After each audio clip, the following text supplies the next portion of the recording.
Kung sino man ang may karamdaman sa sakit na ito, ay kinakailangang kainin ang atay ng bangkay na namatay. Igapos niyong mga kamay at busalan niyo ang bibig para tumahimik! Lumabas kayo riyan! Ilabas mo ang anak mong si Flor! Pinatay niya ang anak ko! Dalagang kumain ng atay ng tao.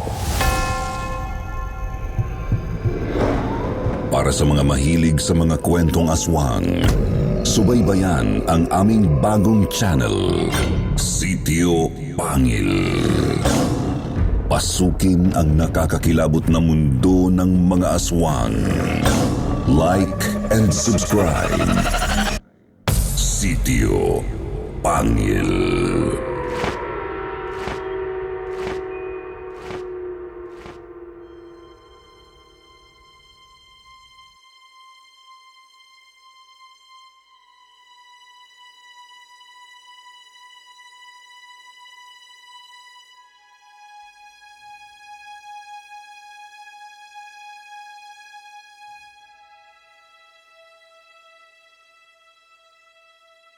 Sir Jupiter, tawagin niyo na lang po ako sa pangalang George. Nais kong ikwento sa inyo ang kwentong masasabi kong pamana pa sa akin ng aking lola. Ang kwentong to ay nagdala sa akin ng takot at trauma noong unang beses na marinig ko ito. Pero ngayon ito ay nagsisilbing alaala ng bahagi ng kasaysayang hindi basta-basta mababaon sa limot. Nangyari ang ikikwento ko panahon pa ng hapon sa isang baryo sa Mindoro na maswerteng hindi natuntun ng mga Hapon noong panahon ng World War II.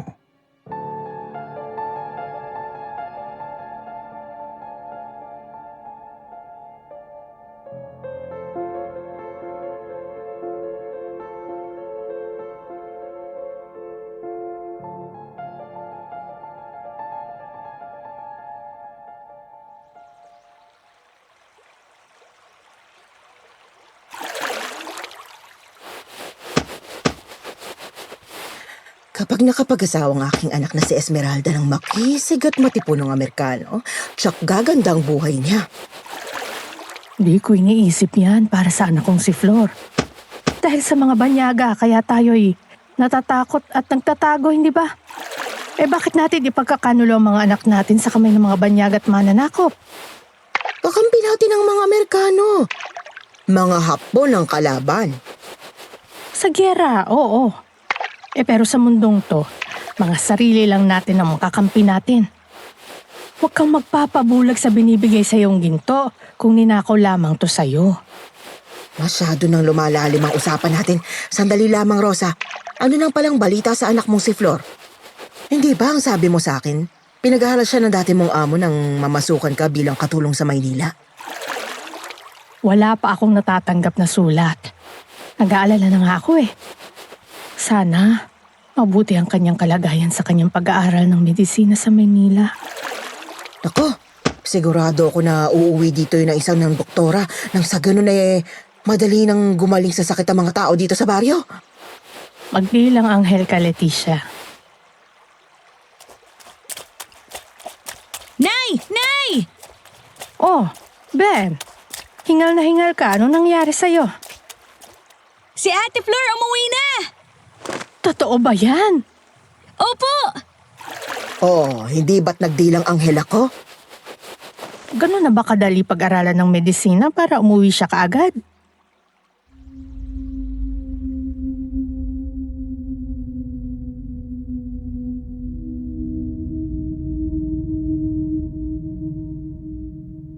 Hati ang naging reaksyon ni Rosa sa biglang pag-uwi ng panganay na anak na si Flor. Pag-uwi niya sa kanilang bahay, dala-dala ang isang timba ng labada. Naabutan niya ang kanyang anak na nakaupo sa may mesa. Maputla at animoy, may dinadala itong malaking problema.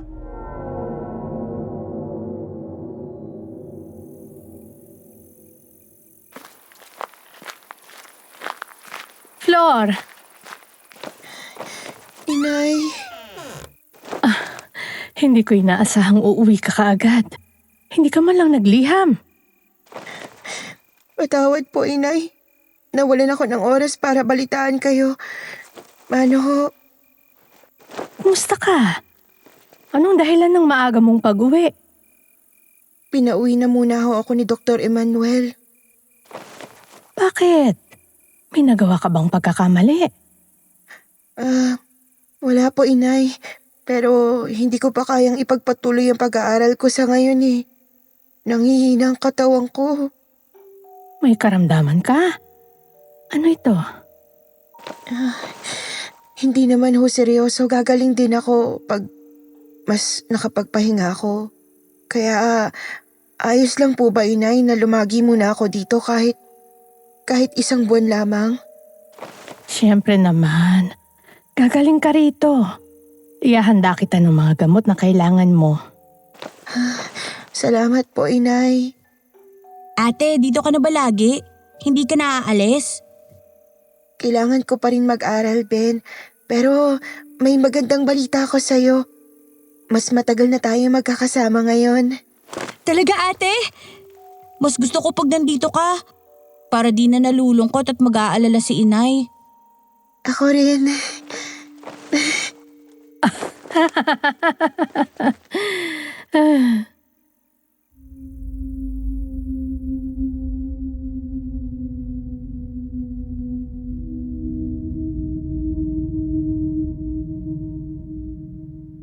Sa galak ni Rosa sa pag-uwi ng anak, naghanda siya ng mga pagkain at inimbitahan ng kanyang malalapit na kaibigan sa baryo sa kanilang maliit na kubo. Nagkakasiyahan at nagkukwentuhan maging ang mga bata na panay laro at likot.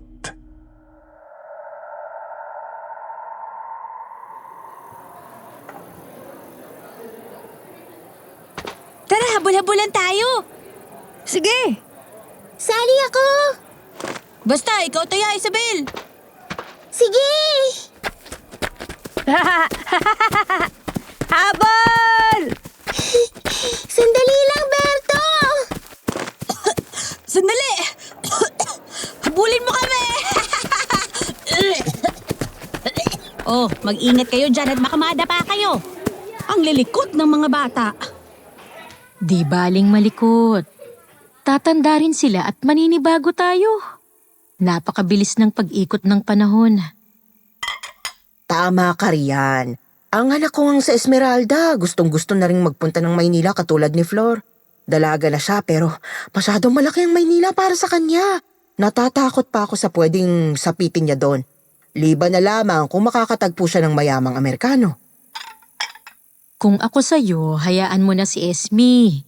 Malay mo naman, gumanda ang pamumuhay niya sa Maynila. Katulad na lamang ng anak ni Rosa na si Flor. Mukhang maganda naman ang kalagayan niya. Maayos ba talaga? Eh bakit umuwi? Ang sabi sa akin ni Rosa ay kailangan munang magpahinga pansamantala. Meron daw din naramdam eh. Pero hindi ko natanong kung napano nga ba si Flor. Oh, eto si Rosa. Marami pang pagkain. Kumain lang kayo. Ang sarap mo talagang magluto, Rosa. Salamat sa pamerienda. Walang anuman. Susan, kumusta na nga bang kalagayan ni Flor? Malapit na ba siyang bumalik ulit sa Maynila? Wala pa akong ideya. Pero mukhang bumubuti naman ang lagay niya. Ano nga bang nangyari kay Flor? Masyadong abala sa pag-aaral kaya napagod at nagkasakit. Ay naway gumaling na rin siya kaagad.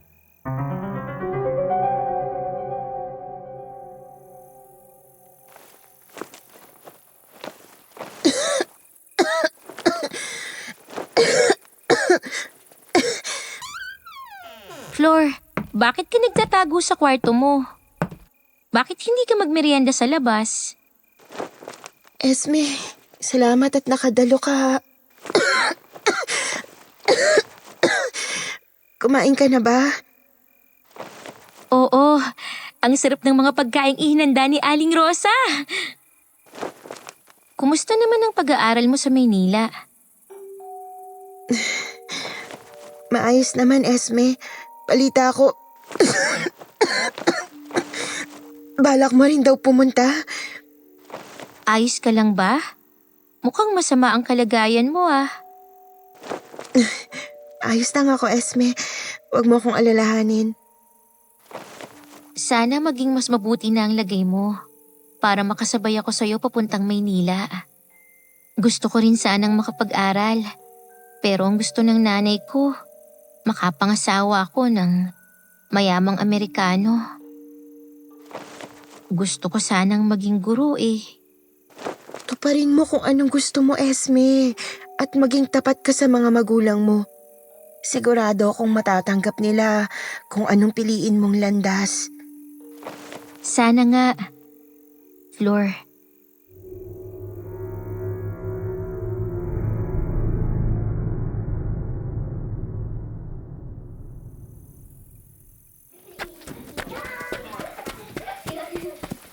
Sa araw ng kasal ng anak kong si Esmeralda, sisiguraduhin kong imbitado kayong lahat. Esme, nandiyan ka na pala. Tara na, tuwi na tayo. Inay, may gusto lamang po sana akong sabihin sa inyo. Ano yon? Huwag mong sabihin na may nobyo ka na hindi mo pa sa akin pinakikilala, ha? Ito naman, masyadong malisyosa. Hindi. Ang totoo niyan, Inay, gusto ko po sanang makapag-aral din sa Maynila, katulad ni Flor. Pangarap ko po kasing maging guro sa elementarya. Ano? At bakit mo naman papangaraping maging guro? Maganda kang dalaga, Esme. Maraming lalaking magkakandara pa sa'yo. Makahanap ka lamang ng lalaking edukado at maayos ang trabaho, tsak na sa'yo na ang lahat. Hihilata ka na lamang sa mansyon at mag-aalaga ng bata. Pero Inay, Pero inay, sinasagot-sagot mo na ba ako, Esme? patawad po. Hindi na po mauulit. Umuwi na tayo. Opo, Inay. Naku, napakalupit naman pala ni Leticia, ano? Dapat lang yun. Nararapat naman talaga na sumunod ang anak sa kanilang mga magulang.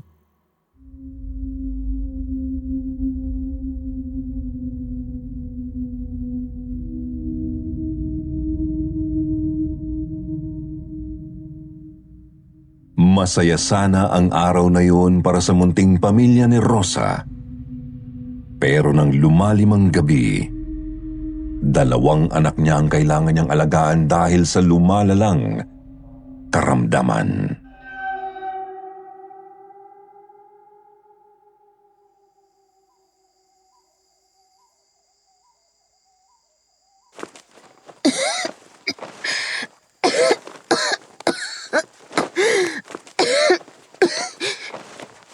Hindi gumaganda ang lagay mo ha.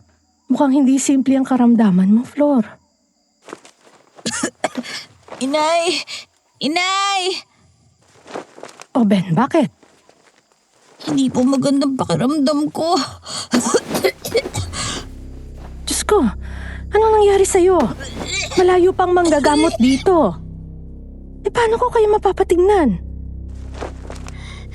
Hindi to maaari. Bakit may sakit ka na rin, Ben? Posible kayang nakakahawang sakit mo, Flor? Ayoko. Sana hindi, inay. Buong akala ko talaga dahil lamang to sa pagod, pero natatakot ako na baka nakuha ko to sa pagamutan na pinuntahan namin. Inay, panawarin niyo ako. Lumayo na rin po kayo sa akin at baka mahawa na rin po kayo.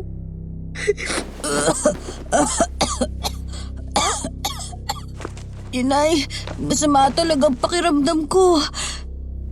Sandali, gagawa ko ng paraan. Tatawag ako sa gagamot sa inyong dalawa. Inay, huwag niyo na rin lapitan si Ben. Piligtas niyo ng sarili niyo. Ako na munang bahala sa kanya. Hindi ko kayo pwedeng iwan. Ako ang inyong ina. Kahit anong mangyari, aalagaan ko kayo. Kahit magkasakit pa ako, O kahit buhay ko pang ialay ko, aalagaan ko kayo.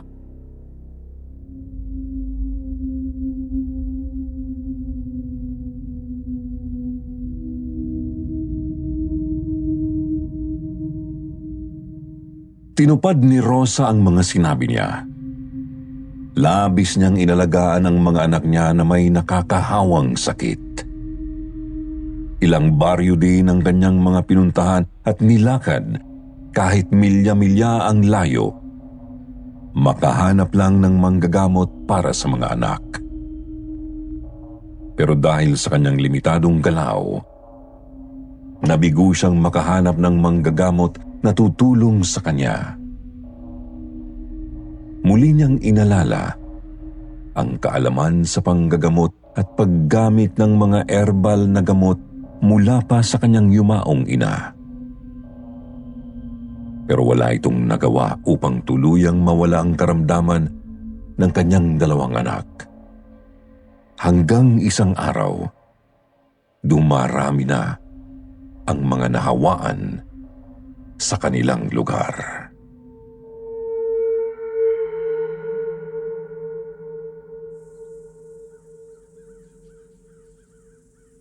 Rosa? Rosa? Rosa! Oh, Susan, bakit? Meron ka bang gamot dyan sa katulad sa sakit ni Flor? Parang ganon din ang karamdamang sinapit ni Alberto. Iniisip ko nga, baka dahil madalas na makipaglaro si Alberto kay Ben nahawa na rin siya. Sa katunayan, marami na rin nagkakasakit dito sa baryo natin. Nakakalungkot na sinapit to ng anak mo at ng marami sa atin ngayon. Sana mapatawad niyo kaming mag-iina kung kami man ang sanhi nito. Ano ka ba, Rosa? Ubot lagnat lang ito. Sana lang, meron na tayong gamot para rito. Nang sa gayoy mas mabilis nang gumaling ang mga may sakit. Naiintindihan kita. Kaya nga wala akong tigil ngayon sa paghahanap ng tamang gamot. Huwag kang mag-alala. Sa oras na mahanap ko ang tamang lunas dito, ipapaalam ko agad sa'yo. Salamat, Susan, ha? Inay!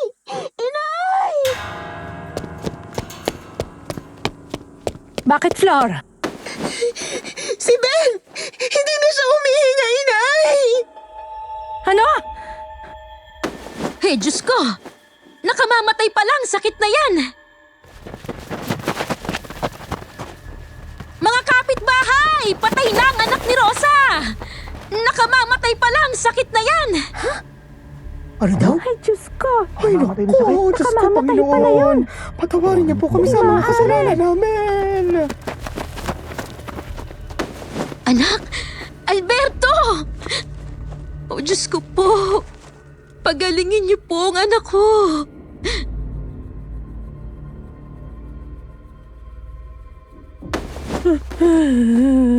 Ben, anak!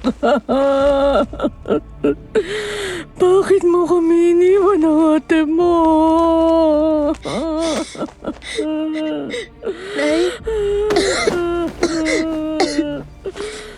makakabuti po siguro kung maililibing na natin si Ben. Delikado at baka makahawa pa ang kanyang mga labi. Bakit ka pa kasi umuwi rito? Bakit hindi ka na lang naglagay sa Maynila? Kung tutuusin, ikaw ang pumatay sa kapatid mo.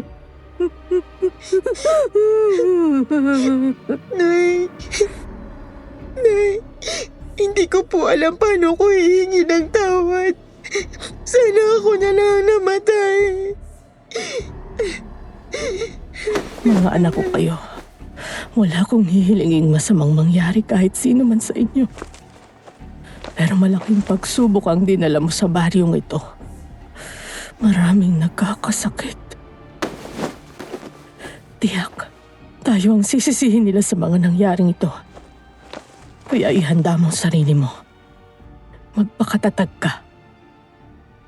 Kailangan mo kong samahang ilibing ang mga labi ni Ben sa burol.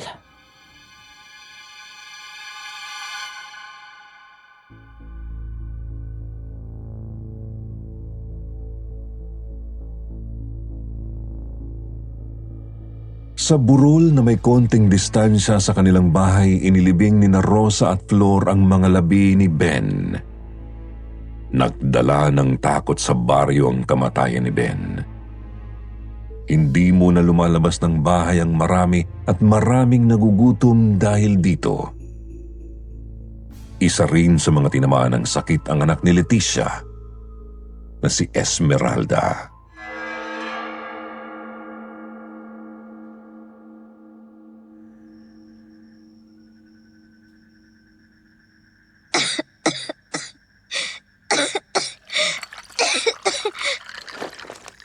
Heto. Uminom ka pa ng tubig para mas mabilis kang gumaling, ha?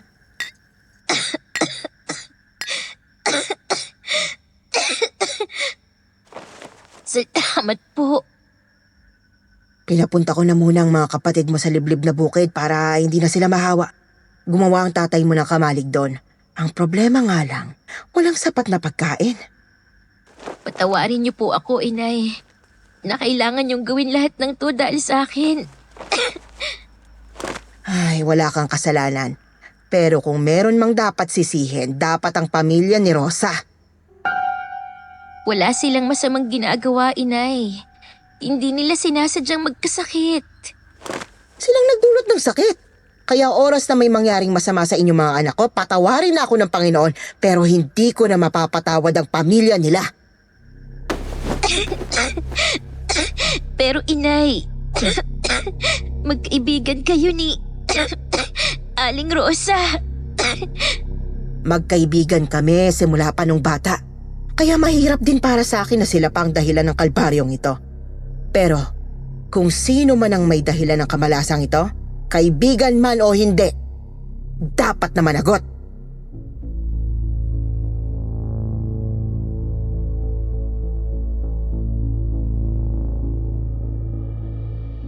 Laging umaalis si Rosa para subukang maghanap ng mga halamang makakatulong sa paggaling ni Flor sa kanyang misteryosong sakit.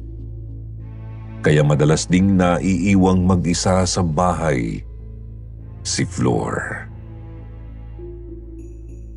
Isang gabi habang natutulog mag-isa si Flor, may narinig siyang tawag ng isang pamilyar na bata.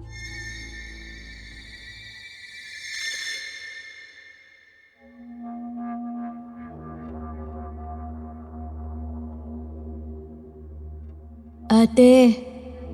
Ate! Ben? Ben, ikaw ba yan? Ate! Halika na! Laro na tayo!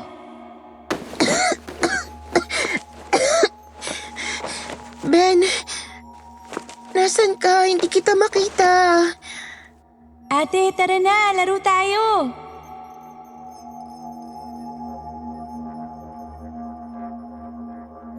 Isang batang lalaking nakaputi ang nakita ni Flor. Sinundan niya ito at hinabol sa labas ng bahay.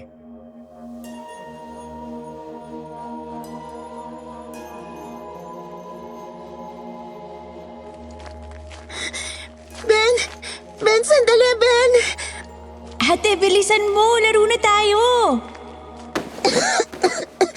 Ben, sandali! Sandali!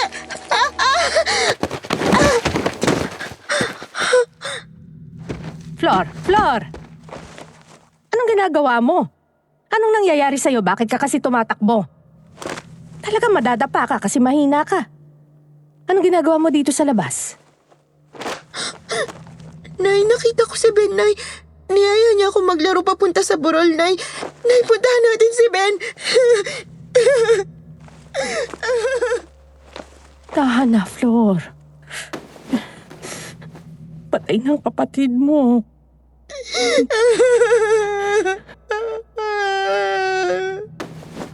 Panginoon, ano bang pagsubok itong ibinigay ninyo sa amin?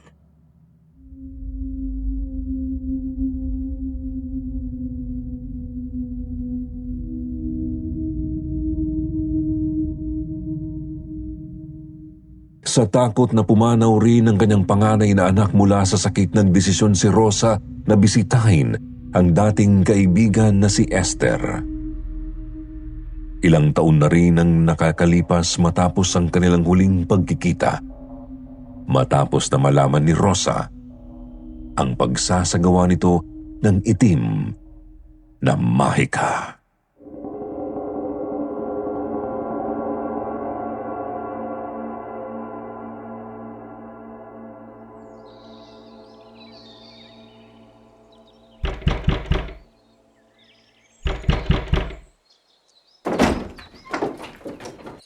Tuloy ka, Rosa.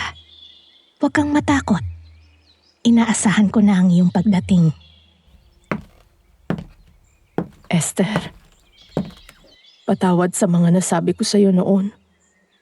Hindi ko lang matanggap na pinagbibintangan mong mangkukulam ang nanay ko. Ayoko magsinungaling. Ikinasama yun ang loob ko. Ngunit ang mahalaga sa akin ngayon ay ang malaman mong isang biyaya ang pagkakaroon ng ganitong klaseng mahika. Hindi ko na ipipilit pa ang mga impormasyong alam ko. Pero umaasa ko na balang araw ay bubuksan mo ang iyong mga mata sa katotohanan.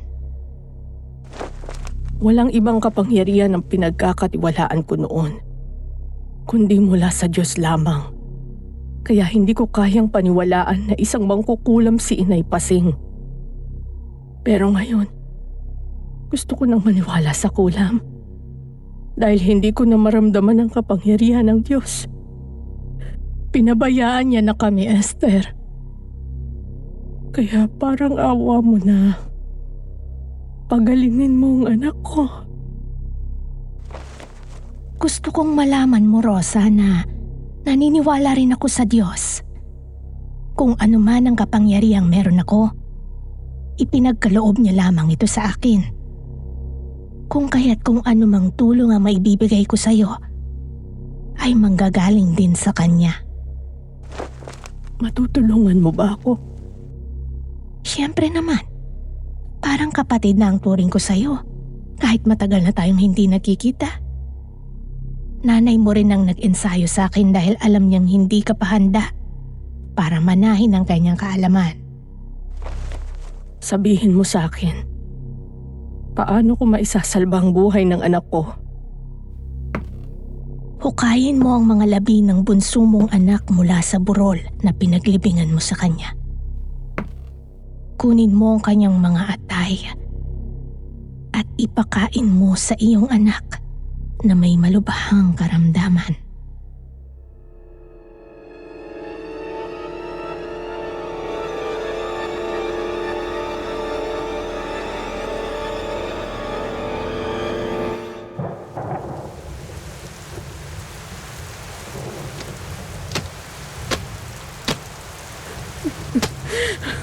Patawarin mo ako, anak ko.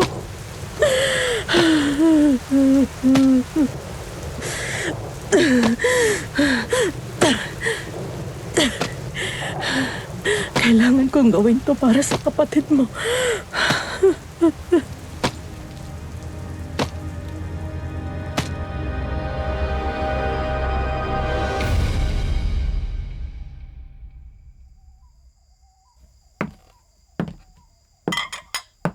Anak, kumain ka na? Ano ho ba yan, Nay? Huwag mo nang itanong pa, kainin mo na lang. Halika na rito sa mesa.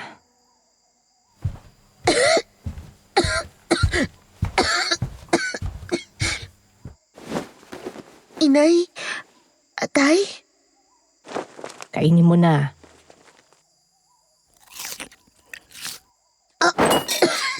Nay! Ang sama naman po ng lasa. Panista po yata ito eh. Kainin mo na lang, utang na loob.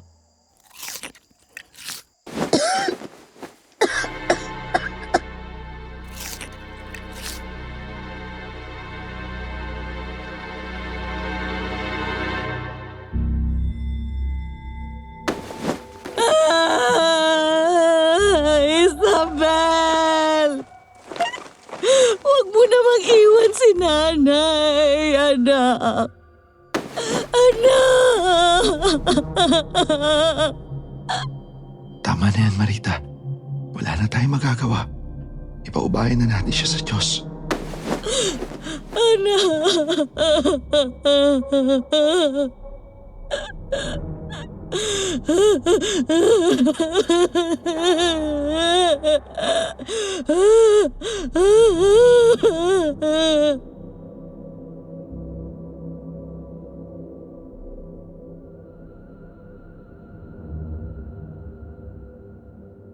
Sa pagkamatay ng anak ni Marita na si Isabel, nadagdagan ng takot ng mga residente sa baryo sa lumalalang sitwasyon. May mga taong binabato na ang bahay ni Rosa dahil sa galit nito sa kanila.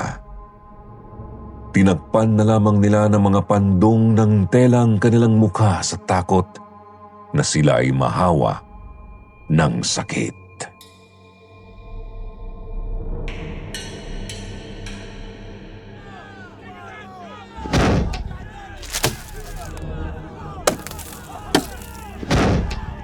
Rosa! Rosa! Lumabas kayo riyan! Ilabas mo ang anak mong si Flor! Pinatay niya ang anak ko! Tigilan mo na yan. Wala magagawa ang galit mo. Aling Rosa, lumabas na kayo dyan! Aling Rosa, lumabas na kayo Simula riyan! dito eh! Naku, kailangan niya managot! Tama! Kasalanan niyo ito! Ayun, Daylan, Aling Rosa! kailangan niyo Lumabas managot. kayo dyan! Rosa! Lumabas ka riyan kung hindi susunugin namin ang bahay niyo nang magwakas ng sakit na meron kayo! Oo nga, tama! Tama! Tama na! Ano ba kayo? Walang kasalanan si Rosa. Hindi sila ang nag-imbento ng sakit. Nagkasakit din sila at namatayan din ang anak si Rosa. Malubha na rin ang kalagayan ng anak ko. Ang kailangan ko, gamot. Hindi kamatayan ng sino man. Si Aling Rosa! Oh, yun na. tignan nyo! Iyan na siya! Lumalabas na!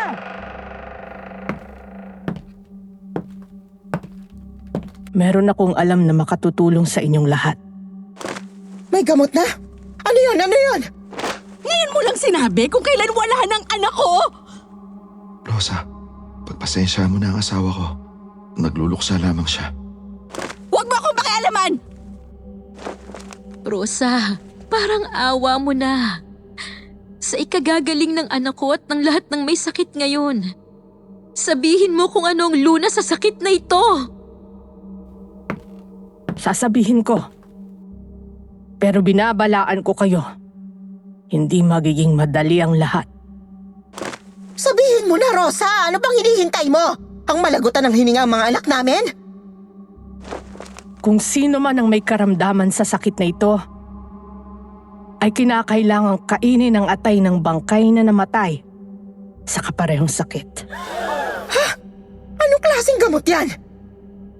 Naniniwala ako. Tingnan ninyo si Flor. Hindi na siya inuubo. At mas lumakas na siya kaysa dati. Kung ganon, inaalay ko ang atay ng aking anak.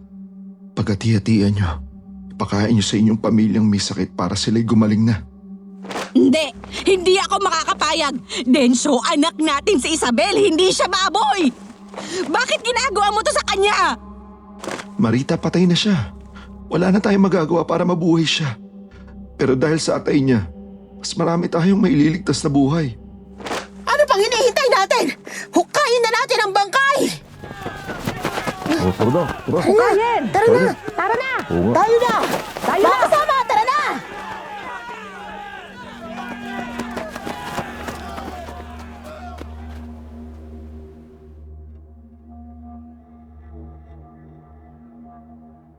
Hinukay nga ng mga taga-baryo ang bangkay ni Isabel.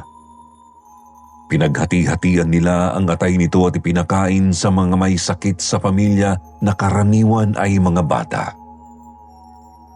17 tao ang kumain ng atay ni Isabel. Kabilang na rito, sina Alberto at Esmeralda. Pero lahat din ng nasa bilang ay nasawi dahil sa pagkalason.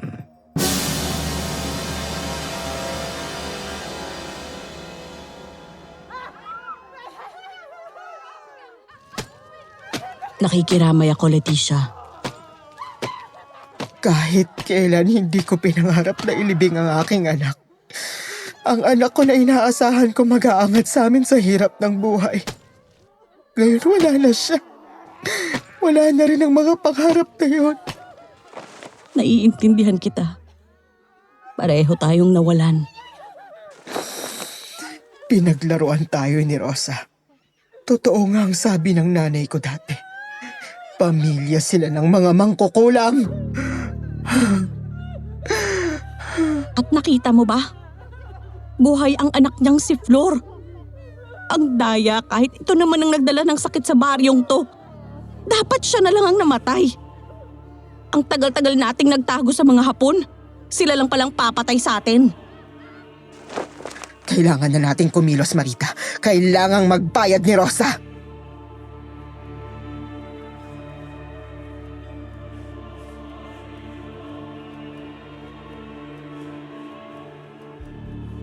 Paniwalang paniwala ang lahat ng nasa baryo sa ibinalita ni Leticia na mangkukulam si Rosa. At dahilan siya ng pagpanaw ng 70 katao sa baryo. Kaya lahat sila'y nagtulong-tulong upang hatulan ng kamatayan si Rosa at sunugin sa bukid. Napapalibutan si Rosa ng mga tao sa baryo habang nakagapos sa poste na kahoy. Nakahanda na rin ang mga siga na gagamitin sa pagsunog.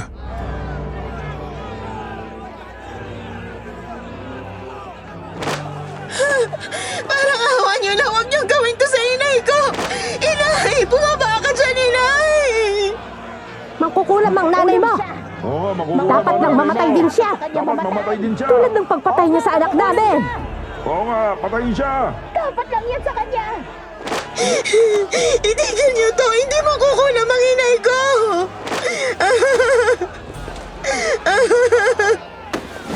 Kunin niyo si Flor. Igapos niyong mga kamay at busalan niyo ang bibig para tumahimik. Aling Susan, tulungan mo kami. Pigilan mo sila. Papatayin nila ang inay ko. Namatay ang anak ko nang dahil sa kanya.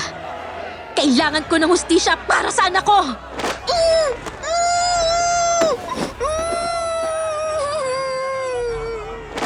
Ngayon, sunugin ang babaeng yan!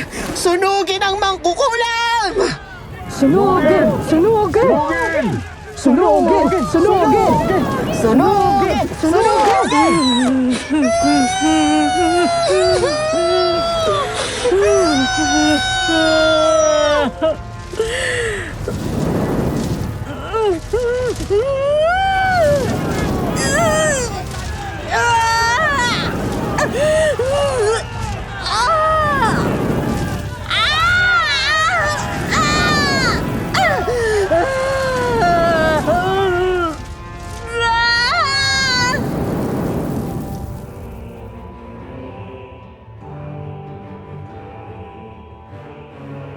Sa kabila ng sigaw at iyakan, pagiging sunog na bangkay pa rin ang sinapit ni Rosa sa kamay ng mga taga-baryo at kanyang mga kaibigan. Pati ang bahay nila ay sinunog ng mga taga-baryo kung kaya't wala nang mauuwian pa si Flor kundi sa burol kung saan nakalibing ang kanyang bunsong kapatid.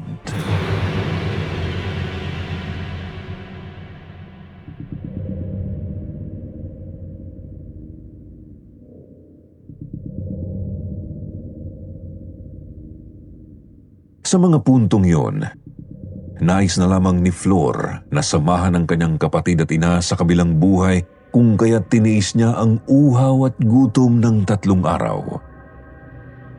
Ngunit isang araw, ginising siya ng paghawi ng buhok ng isang misteryosong babae.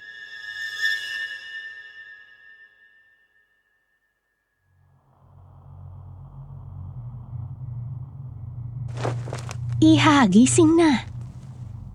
Tapos na ang paghihirap mo. Sino ka? Ako ito, ang Tia Esther mo. Halika. Simula ngayon, titira ka na sa akin. At ituturo ko sa iyo ang mga bagay na dapat mong matutuhan.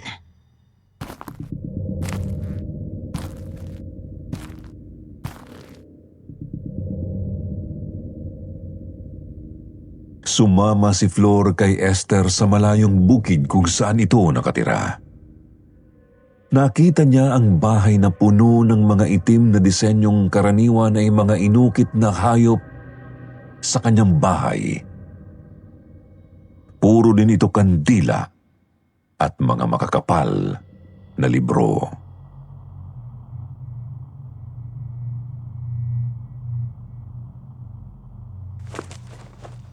Kulam? Mangkukulam kayo? Sinong nagsabi niyan? Hindi ako mangkukulam. Isa akong manggagamot at manghuhula. At ginagamit ko ang kapangyarihan galing sa Panginoon. Paano nangyaring galing sa Panginoon to? Hindi to totoo. Kaibangan lang lahat ng to. At hindi totoong mangkukulam ang nanay ko. Pinatay siya na walang kaawa-awa. Totoo. Hindi totoong mangkukulam ang nanay mo. Pero ang kanyang ina ang totoong gumagamit ng itim na mahika. Si Inang Pasing? Walang itim na kapangyarihan. Kung wala, hindi ba dapat gutom na gutom ka na ngayon dahil sa 3 araw na hindi ka kumakain? Oo nga. Ano nangyari sa akin? Hiniling ko sa Panginoon na bigyan ka ng kaunting enerhiya para makapaglakad ka papunta rito. Hindi kita kayang buhatin. At masyado akong maganda para maging isang kargadora. Kung may kakayahan kang manggamot, bakit di mo nalang ginamot ang mga tao sa baryo? Wala sanang namatay sa kanila. Hindi ako ang Diyos. Hindi ko hawak ang kapalaran ng mga tao. Kung ano ang gusto ng Panginoon, yun ang masusunod. Hindi totoong Panginoon ang Panginoon mo. Isa siyang demonyo. Sumusobra ka na, Iha. Huwag mong bastusin ang pangalan ng Panginoon. Ayoko rito. Uy na ako. Sige, umuwi ka. Umuwi ka sa baryong sinusuka ang buo mong pamilya matapos mong magdala ng sakit. Umuwi ka nang hindi nabibigyan ng hustisya ang pagsunog at pagkamatay ng iyong ina. Hustisya? Paano? O, di ba? Interesado ka? Maupo ka at ituturo ko sa iyo ang lahat.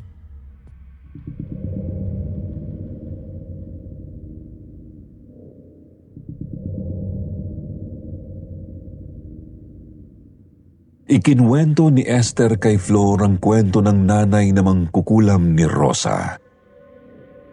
Matalik na magkaibigan si Esther at Rosa noong mga bata pa lamang sila. Kailanman hindi nakitaan ng interes ni Pasing si Rosa sa paggamit ng itim na kapangyarihan, kung kaya't nagdesisyon itong ilihim ang lahat sa anak. Pero nung nakita niya ang potensyal ni Esther, ito'y lihim niyang sinanay upang susunod na gumamit ng itim na kapangyarihan. At ngayon, maaari na ring ipasa ni Esther ang kaalaman kay Flor. Sinabi niya rin na may kakayahan si Flor na makakita ng mga espiritu at maaaring makita niya ang kanyang ina kung hihilingin niya. Kinagabihan nagpunta si Flor sa likuran ng bahay ni Esther malapit sa isang puno ng mangga. Hiniling niyang muling makausap ang ina. Pero imbis na makita ang kinilalang ina na si Rosa na magiliw at maganda, nakita niya ang sunog na babae. Galit at humihingi ng saklolo.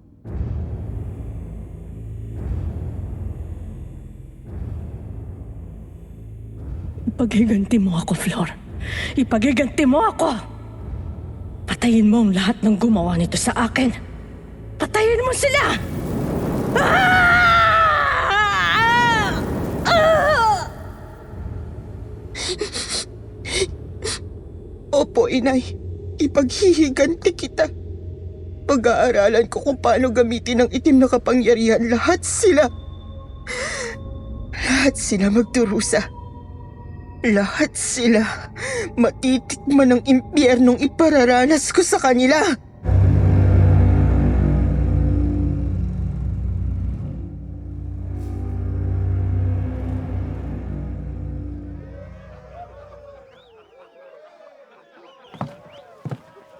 Pumasok kayo at kumain kayo ng mga hinanda ko. May pansit at meron ding mga kakanin. Maligaya ako para sa iyo, Leticia. 6 na buwan matapos ang mga pagsubok na pinagdaanan natin. Sa wakas ay biniyayaan ka pa rin ng Diyos ng isang supling. Oo nga. Kaya pala ako iritable ng mga panahon na yon dahil pinagdadala ko na palang bunso kong anak. Sana, babae, para ipangalan ko siya sa panganay kong si Esme. Nakakainggit naman. Sana mabiyayaan rin ako sa lalong madaling panahon para hindi ko na masyadong dinaramdam ang pagwala ni Isabel ko.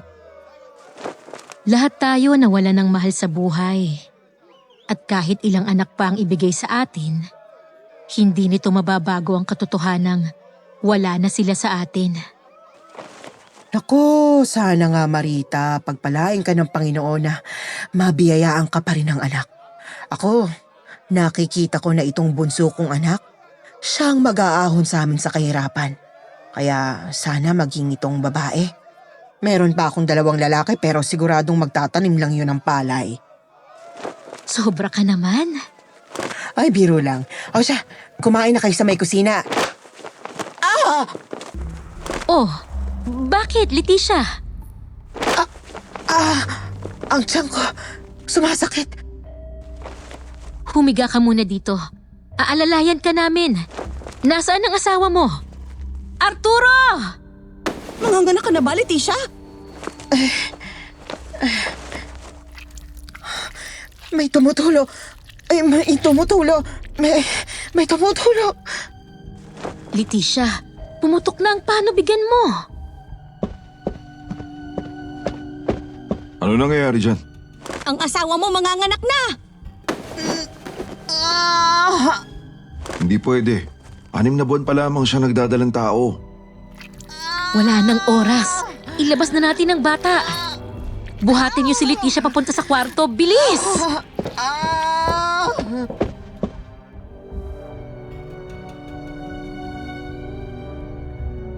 Nagtulong-tulong si Susan at sina Marita sa pagpapaanak kay Leticia.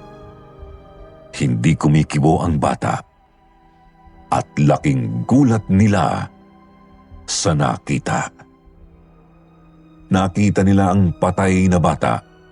Itim na itim ang itsura nito na animoy. Natusta.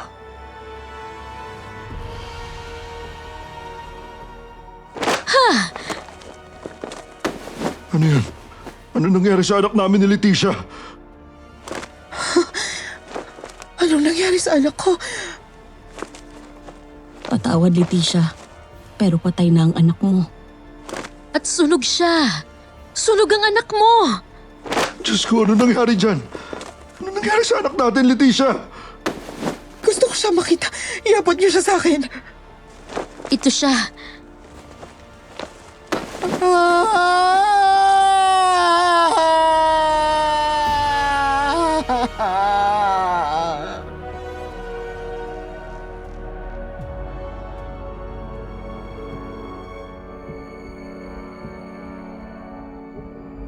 Usap-usapan sa baryo ang itsura ng naging anak ni Leticia kung kaya't muling naging bukang bibig ng lahat si Rosa at ang kanyang naging kamatayan.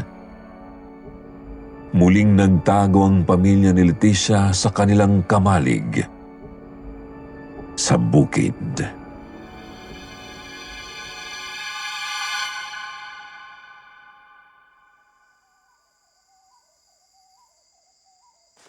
Sinasabi ko na nga ba, mangyayari ito, ang paghihiganti ng anak ni Rosa. Dapat pinatay na rin natin siya kasabay ng nanay niya. Tsak gumagamit na rin yun ngayon ng itim na kapangyarihan. Kailangan na nating mag-ingat. Tama ka. Ano ibig mo sabihin? Tama ka na kailangan na nating mag-ingat. Dapat umalis na tayo rito at magpakalayo-layo. Kaya pa ba nating buhayin ang 3 pa nating mga anak sa ibang lugar? Huwag ka mag-alala. Hindi mo na kailangan alalahanin pa yung mga anak natin. Ginawa ko na ng paraan. Ginawan mo ng paraan? Anong ibig mong sabihin? Binaon ko na sa lupa ang mga anak natin. Kaya hindi mo na sila dapat pangalalahanin. Ano? Anong ibig mong sabihin? Mga anak? Mga anak! Nasaan kayo? Hindi mo ba narinig ang sinabi ko? Ang sabi ko, ibinaon ko na sa lupa ang mga anak mo. Anong nangyayari sa'yo, Densyo? Ba't kulay itim ang mga mata mo? At ngayon ikaw naman ang papatayin ko! Utang na loob, Densyo. Itigil mo na yan. Bitawan mo ang itak!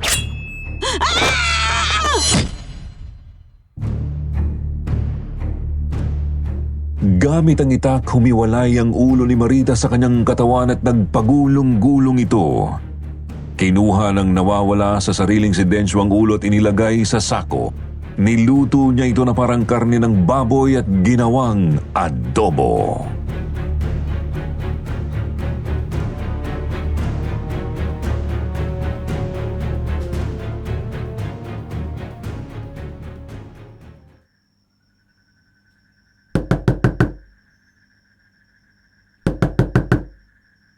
Sandali lang. O Densyo, may kailangan ka ba? Wala naman, Susan. Pinaabot lang ni Marita tong gawa niyang adobo. Tamang-tama. Hindi pa kami kumakain ng mga anak ko. Maraming salamat, Densyo. Wala nga naman.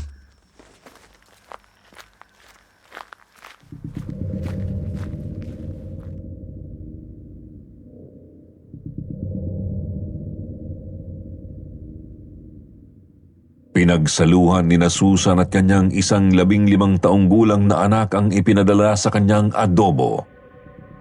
Sa kasarapan ng pagkain napansin niya ang mata na animoy mata ng tao.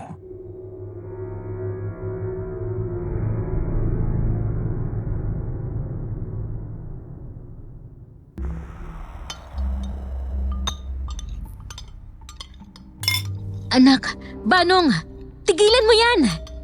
Tigilan mong pagkain yan! Bakit, Nay? Ang sarap pa naman. Kakaibang klaseng karning baka to, oh. Hindi karne ng baka ang kinakain natin. Eh ano? Biglang bumula ang bibig ni Banong at humandusay sa sahig. Banong, anong nangyayari sa'yo? Banong, anak ko! Gumising ka!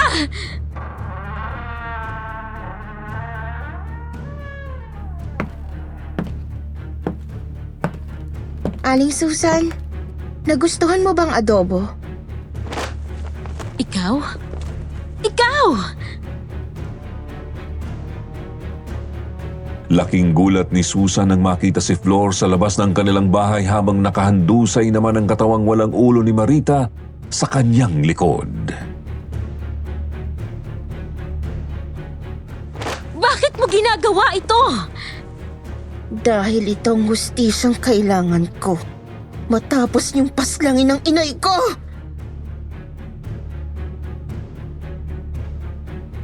Ilang sandali pa, bumula na rin ang mga bibig ni Susan. Niluluwa ang mga karne ng ulo ni Marita na kanyang nakain. Humandusay na siya sa sahig at tuluyang nalagutan ng hininga. Pinagmasdan ni Flor ang kamatayan ng dating kaibigan ng kanyang ina. Samantala ay pinagkalat naman ni Densyo sa buong baryo na si Leticia ang totoong mangkukulam at siya ang dahilan ng kamatayan ng pamilya ng dalawa nitong kaibigan. Kung kaya't nung sumunod na mga araw nagsama-sama ang mga taga-baryo na hulihin si Leticia sa pinagtataguan nitong kamalig at sunugin sa mismong lugar kung saan niya pinasunog si Rosa.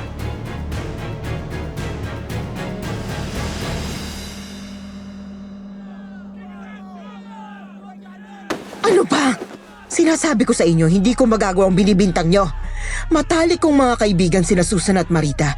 Hindi ko yun magagawa sa kanila at lalong-lalo na, hindi ako mangkukulam. Si Rosa ang totoong mangkukulam. Bitawan niyo ako, sabi! Sinabi ng bitawan niyo ang asawa ko. Hindi siya ang totoong mangkukulam. Kung hindi kayo, sino nga ba? Oo nga, kung hindi kayo, sino? Matagal ng patay si Rosa. Sino ba talaga? Tagal na siyang patay. Sinungaling! Ang anak niyang si Flor. Yun ang totoong mangkukulam at patutunayan ko sa inyo yan. Sinabi ko na to dati pa. At uulit-ulitin ko sa inyo na pamilya sila ng mangkukulam. Sige, pag hindi totoong sinasabi ko, ako mismong magsusunog sa sarili ko.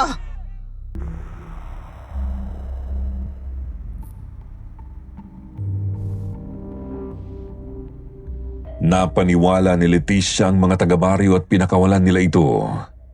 Agad silang bumalik ng kanilang bahay sa baryo. Ang nais ni Arturo'y lisanin na ang lugar dahil sa nagbabadyang panganib. Mabuti na lamang daw at nakatira na sa mga magulang ni Arturo ang dalawa pa nitong mga anak. Ngunit may ibang plano si Leticia.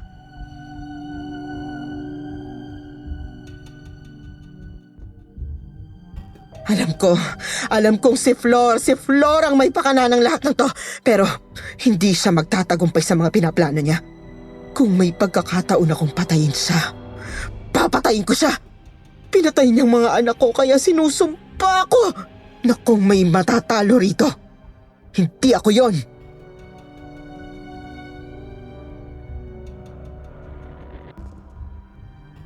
Galit na galit si Leticia ng mga panahong yun. Inilabas niya ang lumang aklat at lumang kagamitan sa pagkukulam.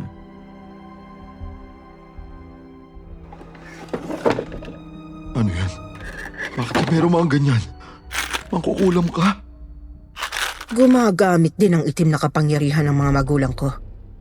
Pero ninais ko ng normal na buhay para sa inyo at para sa mga anak ko. Ngayon, para sa kaligtasan nating lahat. Panahon na para ilabas kong muli ang mga to. Bakit ngayon mo lang ito ginamit? Bakit di mo ginamit sa pagpapagaling ni Esme? Dahil mapaglaro ang Panginoon ng kadiliman. Kung gagamitin mo ito, dapat handa ka. Dahil may kaakibat itong kabayaran. Huli kong ginamit ito kay Flor. Kinulam ko siya. Binigyan ko siya ng sakit pero hindi ko inaasahang ang sakit na ito ay maaaring makahawa. Ano? Ikaw ang tunay na dahilan ng epidemya? Hindi ko sinasadya. Hindi ko alam. Paano mo nagawa to? Dahil ang akala ko, naunahan na nila tayong gumanda ang buhay kaya nga gustong-gusto ko makapangasawa ng Amerikano si Esmeralda.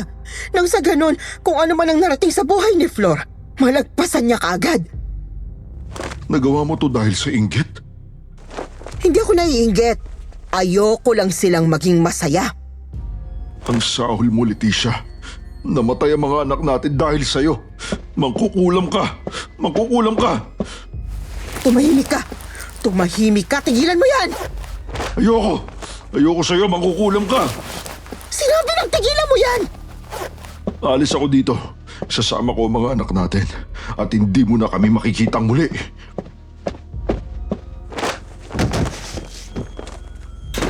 Tigilan mo yan. Tigilan mo yan.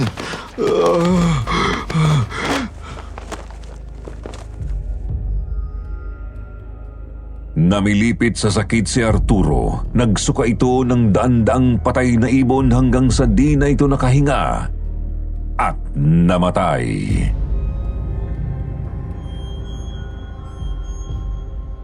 Patawarin mo ko, asawa ko. Pero yan lamang ang naiisip kong gawin para manahimik ka.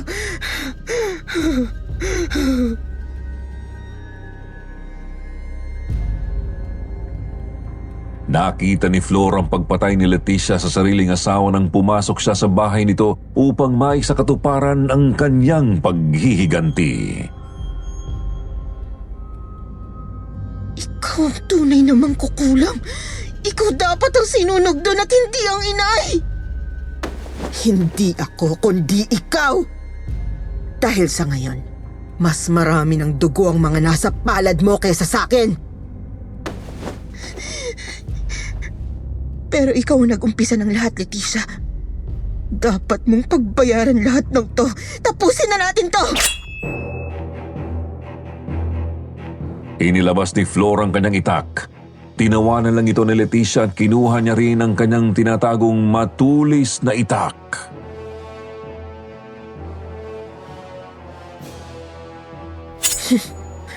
Hindi ako natatakot sa'yo, Iha. Papunta ka pa lang. Pabalik na ako.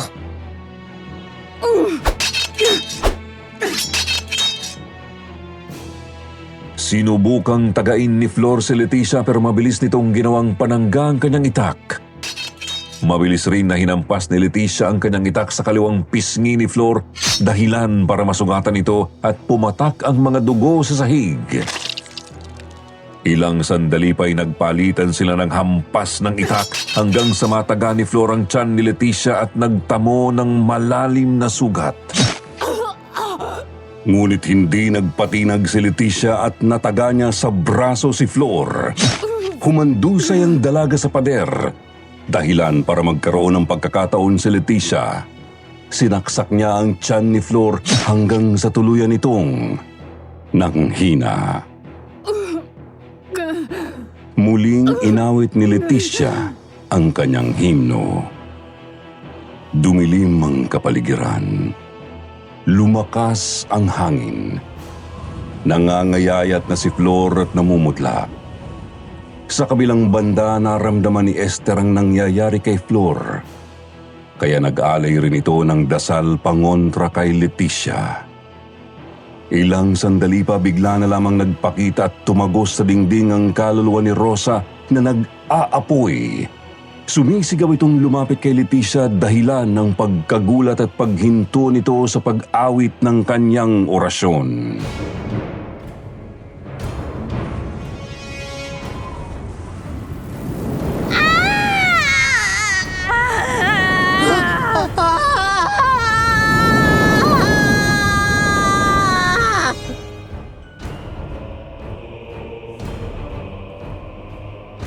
Animo'y naging totoo ang apoy na nababalot sa katawan ng kaluluwa ni Rosa na naging dahilan ng pagkakasunog din ng buong katawan ni Leticia. Ibinaling ng nag-aapoy na kaluluwa ni Rosa ang tingin sa anak na si Flor.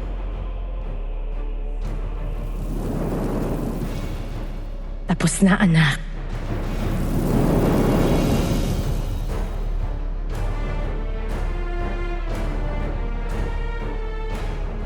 Naging korteng bilog ang kaluluwa ni Rosa at naging pormang San Telmo. Lumulutang ang San Telmo palabas ng bahay at nagtungo palayo sa baryo. Pagkatapos noon, wala nang balita kung nasaan si Flor.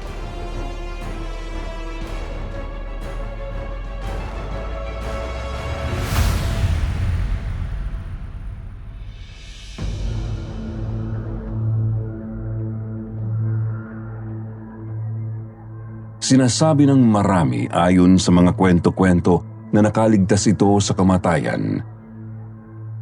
At habang buhay nang sinusundan ang bolang apoy. Samantala namulat naman si Dencio mula sa kulam at labis na naghinagpis sa pagkawala ng kanyang pamilya. Tuluyan itong nawala sa sarili at naging taong grasa. Sa pagtatapos ng World War II, tuluyan na ring nagsialisa ng mga tao sa baryong yun at nagsimulang mamuhay ng mas matiwasay sa iba't ibang parte ng Pilipinas. Si Lola Esther naman ay piniling magbago at talikuran ang paggamit ng itim na kapangyarihan nang makilala niya ang lolo ko sa tuhod. Siya rin ang nagkwento sa mga lola ko ng mga alaala ng lihim na baryo. Ngayon, ang baryo na yun ay nanatiling abandonado hanggang sa kasalukuyan.